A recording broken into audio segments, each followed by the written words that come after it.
adieri mar wach ni kanye dibeni ma bende gima timore kaunti ma Kisumu e bote ndi bende ka isebedo kata kaka MCA ma Kolwa Central. Erokamano Clefas, gima na adwa wacho kolore gi jowete go wacho gi ng'ama ogosi Mukristo walo wacho adiera madu wan gi gima iluongo ni constitutional problem. System ma onego otie Kenya is more like parliamentary system. Monego beni serikali riembo gi committees. Kaka National Assembly osifele kech MCA, the committees mar parliament onego beni play oversight role kang'iyo the line ministry. The same thing gima chal kamano emokele county government. Bang' kele county government, mokete county government, jo county government MCA omi thuolo ni bede committee and committee achiel kuomgi en sectoral committees monego beni ka ine sectoral committee mar finance inono kaka department mar finance ni tiyo gi pesa gi gik magidonje to ere kaka gigo kelo konyruok ne japiny ere kuma pesa lale. But iyudo ni gini nokel katiba nokal devolution ochakore sani wan the third assembly after the devolution tudo ka gik moko pod ok dhi maber.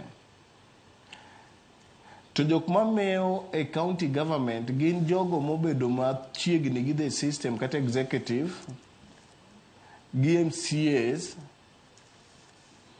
ma siko pak executive and MCAs gi thoth gi dhi yudo ni komi leadership e ot kata e assembly leadership to gimomiyo gilos mang'eny nikech nitie tenda moro miye kata nitie tich moro miyo timo ma en jamoko nikech thuolo mimiye gi serikal. Kuma wachopo ni kaka oganda ok en Kisumu kende, ok en Luo Nyanza kende, but en a problem ma omako counties mang'eny. Nekech system mar siasa mituge Kenya en about party politics. And ka oyier governor gi party achiel to MCAs bo oyier gi party achiel, governor bedo gi teko mang'eny nikech en ema obiro deal gi the party leader, en ng'ama chalo ng'ama pango weche party mantie e county no. Into in ng'a MCA mayalo ya kanye mabiro ni koro in miriek inyalo pango kaka ni mae mibadhi nitie. Iyudo ni MCA koro teko ne mar timo oversight dok chien. And iyudo ka gik moko timore maricho to kinyal wuoyo nikech thuolo no ok bi miyi. Thuolo ni ok mi gi ng'awo, ok mi gi telo mar duond bura, ok mi telo mar duond bura koso ng'ama ok mi teko machalo kamano. Japiny osemi teko mar bedo MCA.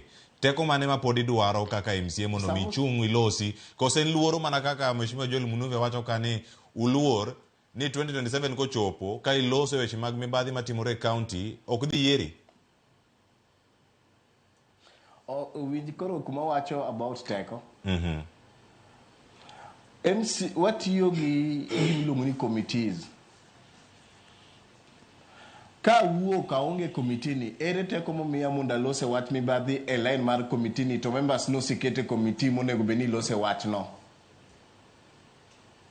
Gimoro timore marach tiyudo ni kaka Kisumu yudo ni ji nong'anyo gi gik mimuko gi.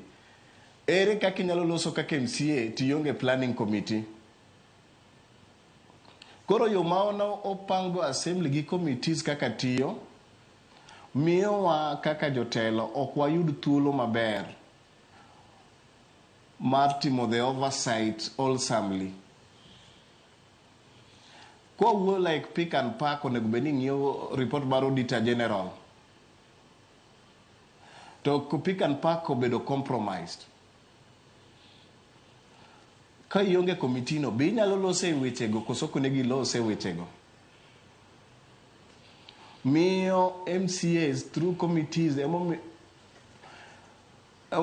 winjo ka nyawadwa moro wacho ni the moment governor osebede e kom to yiero speaker mamare,